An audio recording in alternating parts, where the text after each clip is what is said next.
Instantly seizing central territory, 1e4 immediately challenges the board's core and opens diagonals for queen and bishop development, setting an aggressive tone. Embracing the Sicilian, black immediately contests central space and challenges white's pawn. Instantly contesting the center, this knight leap immediately prepares d4 and puts pressure on black's pawn structure. Solidifying central presence and preparing for kingside development, this pawn advance opens diagonals and asserts control. Challenging the center immediately, this move creates central tension and opens lines for white's pieces. Opening the center aggressively, black concedes a central pawn presence but aims for rapid piece development and a more dynamic pawn structure in return. Unleashing a knight to the center immediately challenges black's central presence, aiming to control key squares and prepare for further piece development. Developing a knight to a more active central square, this knight now eyes white's d4 pawn and prepares for further development, setting a classic Sicilian challenge. Unleashing knights to centralize and prepare rapid development, this establishes a firm grip on key squares. Preparing to challenge central space, this maneuver creates a subtle queenside pawn structure to support future advances and potentially restrict white's bishop. Developing the bishop to the active c4 square now directly eyes the f7 weakness, a classic attacking theme that can put immediate pressure on black's kingside and potentially lead to early tactical opportunities or forced defensive maneuvers. Stepping back, preparing a pawn shield and opening a diagonal for the bishop, this establishes a more solid defensive structure, though it temporarily blocks the queen's bishop, potentially limiting its immediate influence in the center and on the kingside. Safeguarding the bishop from the immediate pawn advance on b5 while preparing for future pawn breaks, this retreat maintains attacking potential on the kingside. Preparing for castling, black gently secures their king's flank and develops a key piece, aiming for a balanced position where their queenside majority can eventually be activated. Pushing the f-pawn here opens lines, aiming to seize the initiative by creating immediate pressure on black's kingside and potentially challenging the d6 pawn's support. It's a double-edged sword, however, as it also weakens white's own king's safety by exposing the e1h4 diagonal. This aggressive pawn thrust signifies a desire for active play and a willingness to embrace complications, potentially leading to sharp tactical exchanges if black isn't prepared to defend carefully. Developing the knight to d7 solidifies the pawn on e6, prepares for potential queenside expansion with b5, and keeps the bishop on g7 open for the kingside fianchetto or a direct kingside attack. The queen repositions, casting a watchful eye over the d5 square, a crucial central outpost, and simultaneously prepares to swing towards the kingside if the opportunity arises. Shifting the pawn to the edge often signals a desire to expand on the flank, perhaps to establish a foothold or to disrupt white's developing pieces. However, this commitment forward could create weaknesses around your king, so be mindful of how white might exploit the newly opened diagonals or files. Consider how this pawn advance influences the central control and the future pawn breaks you might aim for. Developing the bishop to its most active square, pinning the potential knight advance, aims to prepare for kingside castling while building pressure on the d-pawn. Securing the queen's diagonal and preparing to challenge the center, this development harmonizes with black's strategy of building a solid, yet flexible, structure against white's aggressive pawn storm. It also subtly signals readiness to engage on the queen's side. Embarking on a daring sidestep into the complexities of the Najdorf, white now casts the king to safety on the queen's side, a classic response to black's ambitious pawn advances and potential kingside pressure. This maneuver immediately introduces the concept of opposite-side castling, a battleground where quick pawn storms and direct attacks often decide the victor. White's intent is clear: to leverage the open files on the queen's side, particularly the c-file, and to prepare an aggressive pawn eruption with moves like b4 and c4. It's a choice that sacrifices immediate pawn structure integrity on the king side for a more dynamic, albeit riskier, attacking initiative. The knight's relocation to c5 injects immediate dynamism into the queen side, challenging the white bishop on b3 and preparing to exploit potential weaknesses should the bishop retreat or be forced to exchange. This maneuver simultaneously supports a potential pawn push to b5, aiming to expand black's space and potentially disrupt white's harmonious piece development. It's a proactive move, shifting from passive defense to active counterplay. Unleashing a bold pawn thrust, white aims to rip open lines on the kingside, seeking to exploit black's potentially exposed monarch and create attacking avenues towards g7. A bold assertion of space and intent. Black decisively pushes the e-pawn, challenging white's central control and immediately complicating the pawn structure. This pawn thrust, while potentially creating a passed pawn later, also opens lines for white's pieces and might expose the kingside if not supported properly. It's a move that injects immediate dynamism, forcing white to reevaluate their attacking plans and consider how to exploit the new imbalances, especially on the queen side. Suddenly, the knight repositions, creating a less obvious but potentially dynamic presence on e2, allowing the king's pawn to advance further and bolstering the central pawn structure while preparing for a potential kingside pawn storm or a surprise knight maneuver to the queenside.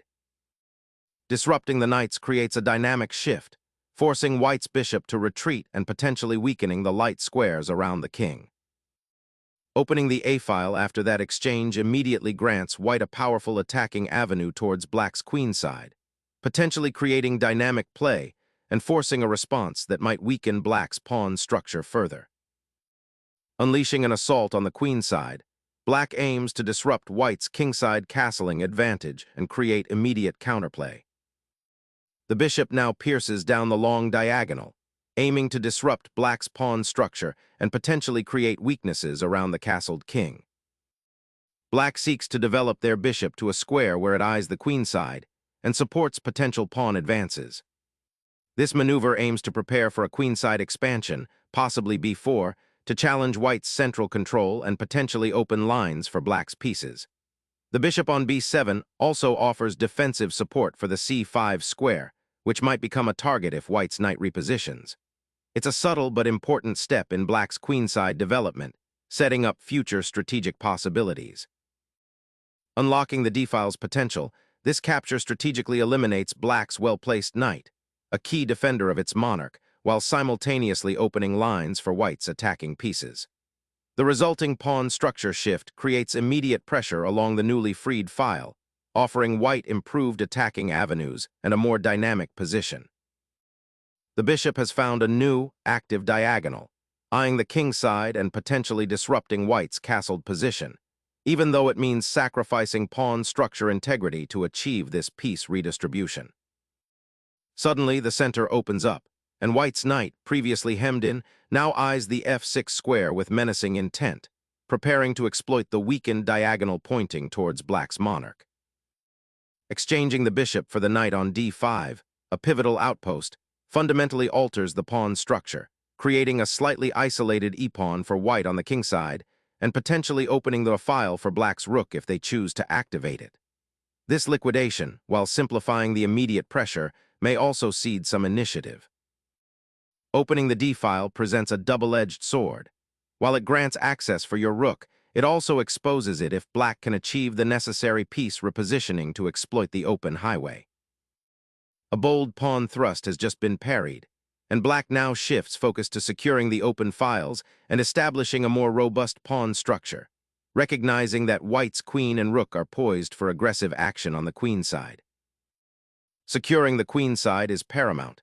This repositioning centralizes the queen, aiming to support a potential expansion on that flank while eyeing any weaknesses black might have created. Shifting the monarch to e7 signals a cautious retreat, aiming to consolidate the king's position amidst white's mounting queenside pressure. This cautious maneuver acknowledges the exposed nature of the king on the open file and seeks refuge behind the pawns. Black prioritizes safety, recognizing that an immediate attack on the central pawns might be premature given white's solid structure and active pieces. By centralizing the king, black prepares for potential pawn advances and attempts to connect the rooks more effectively, creating a more cohesive defensive setup. Securing the king on the queen side allows for greater flexibility in maneuvering pieces, especially given the pawn structure's openness along the c-file. And importantly, it prepares for potential pawn advances on the queenside later on.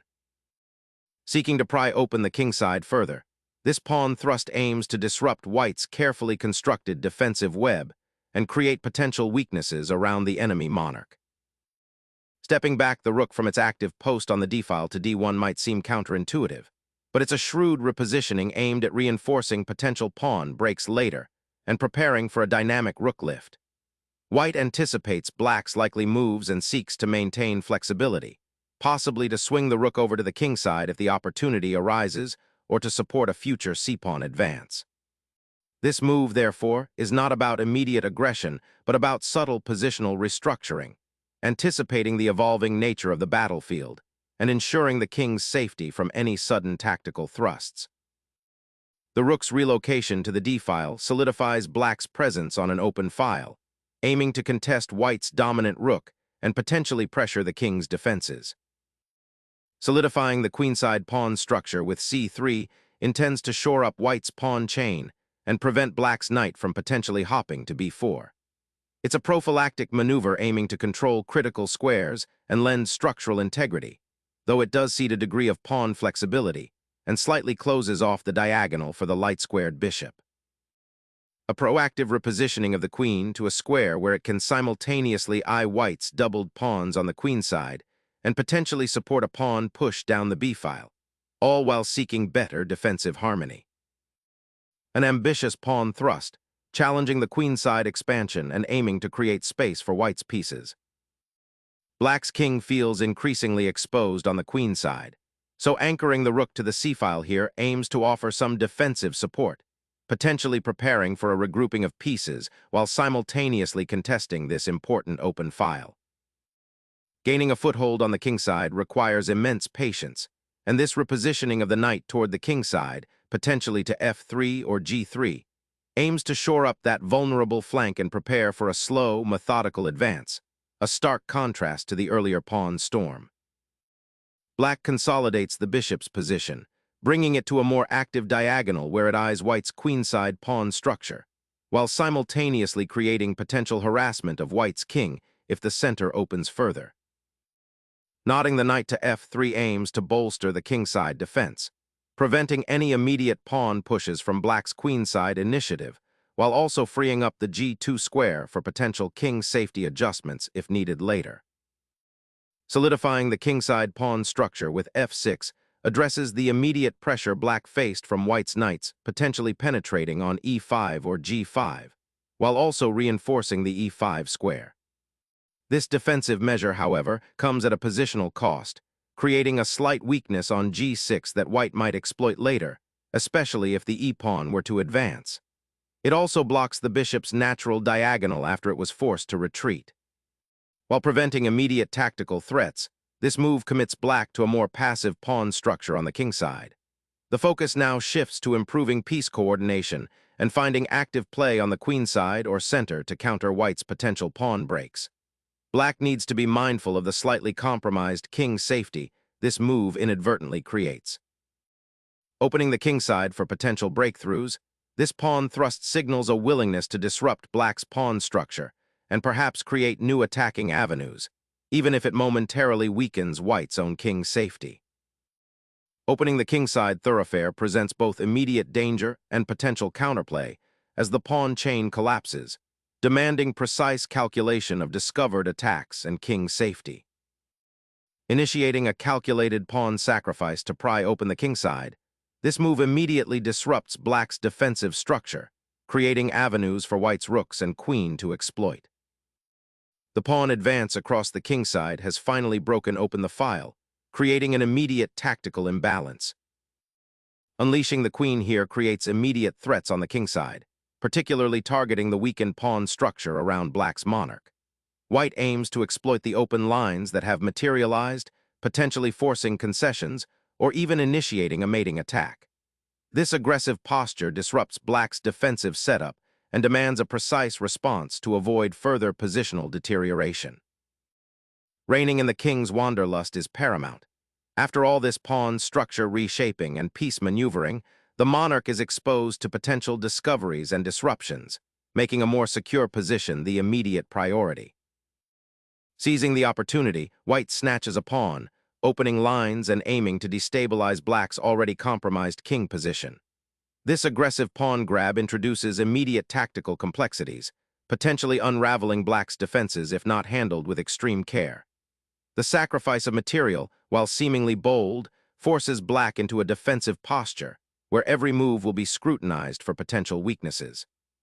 White's initiative is palpable, and this capture dramatically alters the game's complexion, pushing it towards a sharp, decisive conclusion where black's king's safety will be paramount. The black king, having ventured aggressively into the center, now finds itself exposed on the c7 square, a potential target for white's heavy pieces and the exposed d-file. Exploiting the king's precarious sidewalk, white unleashes a bold sacrifice that dramatically alters the complexion of the board by drawing the black monarch into a dangerous, exposed position. A fascinating decision. Black embraces a precarious position, prioritizing opening the g-file rather than consolidating their king's defense against the immediate queen threat. This gambit sacrifices material for potential counterplay down the open file, but it leaves the king quite exposed, a risky proposition indeed given the opponent's rampant queen.